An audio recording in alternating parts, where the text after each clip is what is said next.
Warahmatullahi wabarakatuh. Alhamdulillahirrabbilalamin. Wassalatu wassalamu ala asrafil anbiya'i wal mursalin wa ala alihi washabihi ajmain.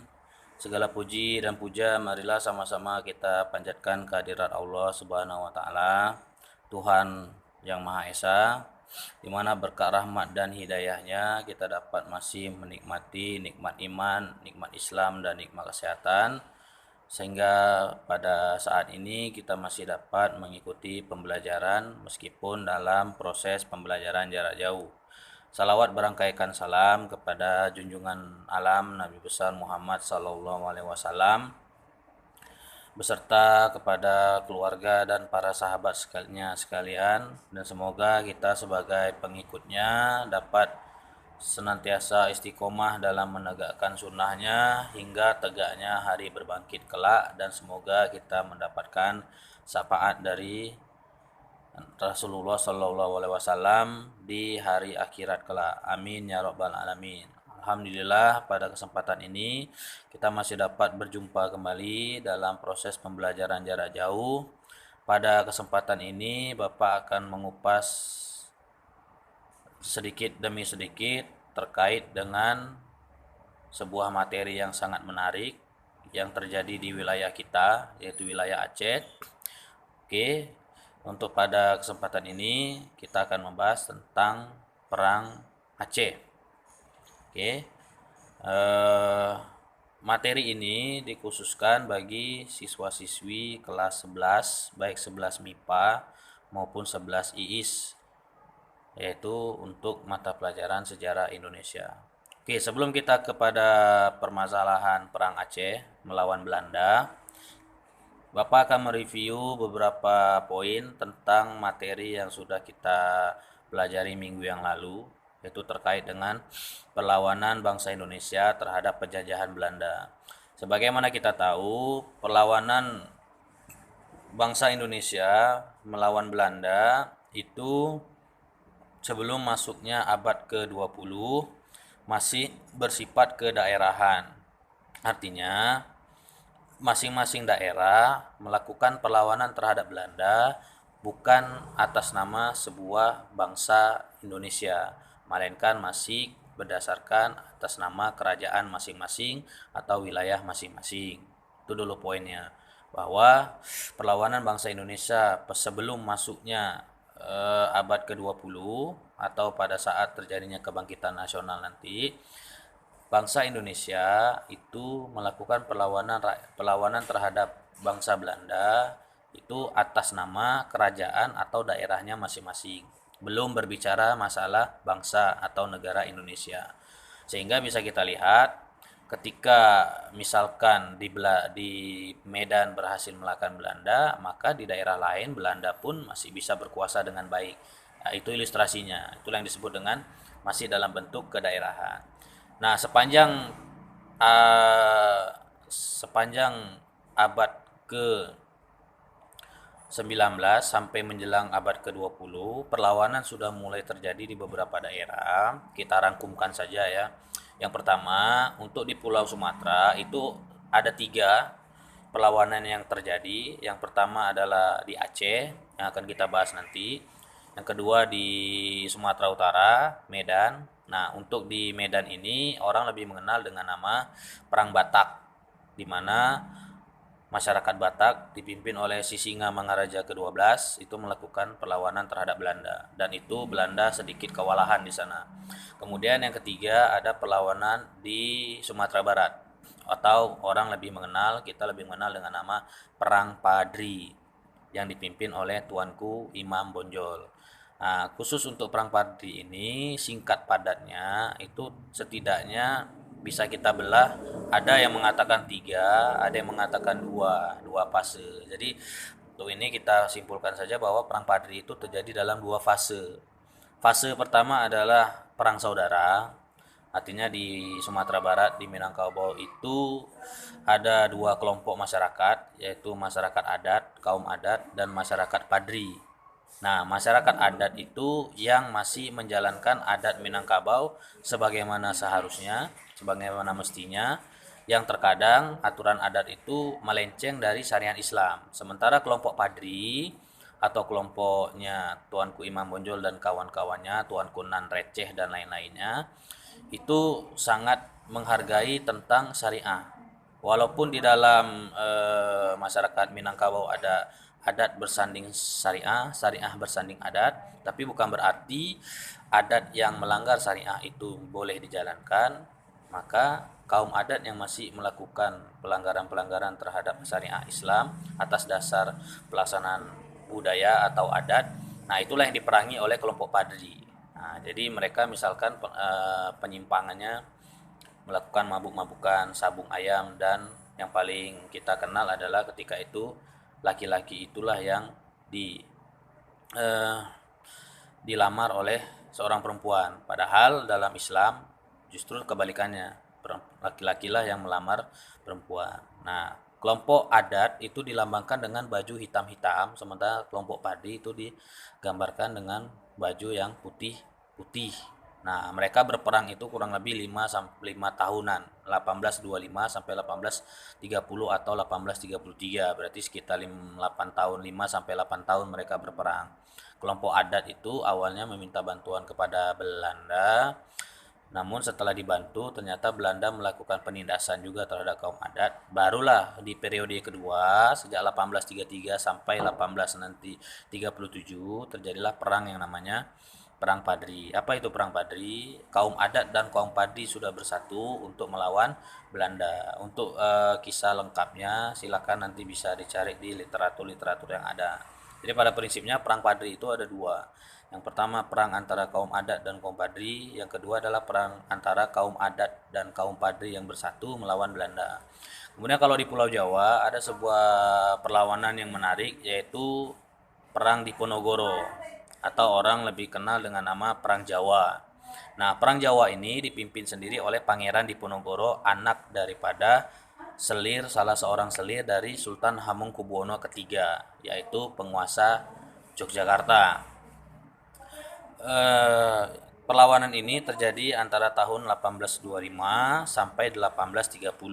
Berakhir ketika dengan tipu muslihatnya Belanda melalui Jenderal de Kock itu berhasil memperdaya Pangeran Diponegoro untuk bersedia melakukan perundingan, namun di dalam perundingan tersebut justru Pangeran Diponegoro lah yang ditangkap. Setelah ditangkap, maka kemudian Pangeran Diponegoro kemudian ditangkap. Setelah ditangkapnya Pangeran Diponegoro pada tahun 1830, maka berakhirlah Perang Jawa. Di Perang Jawa itu pun Belanda sudah mengalami banyak kekalahan, banyak kerugian. Oke, selanjutnya nanti ada di Pulau Kalimantan, itu adalah Perang Banjarmasin dipimpin oleh Pangeran Antasari. Jadi nanti kalian tinggal mendalami saja di beberapa literatur tentang perang-perang tersebut. Oke, kita masuk ke materi pokok kita, yaitu tentang Perang Aceh. Mungkin pada kesempatan ini kita hanya membahas Perang Aceh yang pertama. Perlu diketahui bahwa Perang Aceh itu secara garis besar terbagi atas 4 segmen. Ada Perang Aceh pertama, kedua, ketiga, dan keempat. Bahkan kalau mau ditambah menjadi kelima, yaitu pada saat melawan Jepang. Oke, untuk Perang Aceh yang pertama, poin yang pertama kita harus ingat bahwa pada tahun 1602, Kerajaan Aceh pernah mengutus utusannya dipimpin oleh Abdul Hamid sebanyak 3 orang untuk menghadiri kemerdekaan Belanda atas Spanyol 1602. Kenapa Belanda meminta restu dari Kerajaan Aceh? Karena pada masa itu, pada abad 17 itu, Kerajaan Aceh Darussalam merupakan kerajaan Islam terbesar kelima di dunia. Sehingga Belanda merasa perlu untuk menjalin kerjasama dengan Aceh. Maka diutuslah Abdul Hamid ke Belanda pada saat itu dan beliau wafat di sana. Nah, itu jadi bisa kita bayangkan, bisa kita logiskan bahwa Aceh adalah ibu angkat daripada Belanda. Karena tanpa adanya Aceh mungkin Belanda sampai saat ini belum merasakan kemerdekaan dari kerajaan Spanyol pada tahun 1602 itu. Nah, kemudian Belanda setelah beratus tahun ke depannya mulai berdagang ke Nusantara, mulai berdagang ke Jawa, sampai mereka masuk ke Aceh, berdagang, awalnya untuk berdagang, dan kemudian tak ada angin, tak ada hujan, salah seorang petinggi Belanda yang bernama Jenderal Nieuwenhuizen, silakan nanti cari di literatur tulisan namanya. Jadi Jenderal Nieuwenhuizen ini pada tanggal 26 Maret 1873 mengirim sebuah ultimatum kepada Sultan Aceh bahwa Aceh harus dipaksa untuk mengakui kedaulatan Belanda atau berperang. Maka oleh Sultan Aceh karena merasa tersinggung bahwa Belanda tidak menyadari bahwa Aceh pada saat itu adalah negara yang berdaulat, maka Sultan Aceh kemudian memutuskan untuk lebih baik berperang daripada mengakui kedaulatan Belanda. Maka pecahlah perang Aceh yang pertama.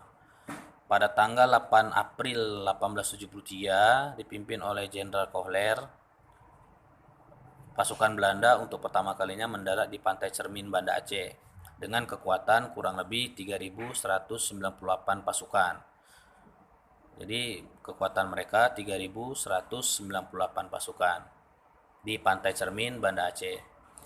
Nah, di ketika mendarat pertama pun 8 April tersebut itu sudah terjadi perlawanan kontak senjata antara eh, pihak prajurit Aceh dengan pihak prajurit Belanda. Maka tidak usah heran kenapa Aceh memiliki kemampuan berperang, kemampuan militer yang baik, karena Aceh sudah menjalin kerjasama yang baik dengan kerajaan Turki Utsmani. Yang kita tahu Turki Utsmani adalah salah satu kerajaan dengan kekuatan militer yang terbaik pada masa itu. Oke, kita lanjut. Setelah masuk tanggal 8 April 1873, mereka melanjutkan pergerakan ke Masjid Baitur Rahman pada tanggal 11 April 1873. Kenapa mereka melakukan perjalanan ke Masjid Baitur Rahman? Karena mereka menganggap karena letak Baitur Rahman, Masjid Baitur Rahman itu berada di tengah kota, mereka menganggap bahwa masjid itu adalah istana raja.